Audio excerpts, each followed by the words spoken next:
وای به حال شخصیتی که استفاده نبود. فإن الشقی من حرم رحمت الله فیه.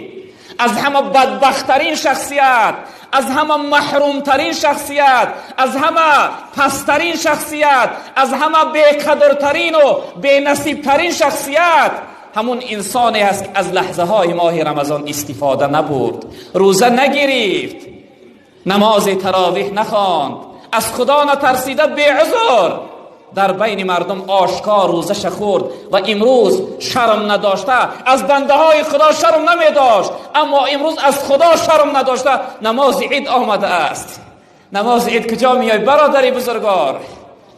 نماز عید امروز برای کی است؟ این خرسندی و شادی برای کی است؟ امروز تبریک نصیب برای کی است؟ برای شخصیتی که از این ماه روزه گرفته بود، برای شخصیتی که از لحظه های نورانی این ماه استفاده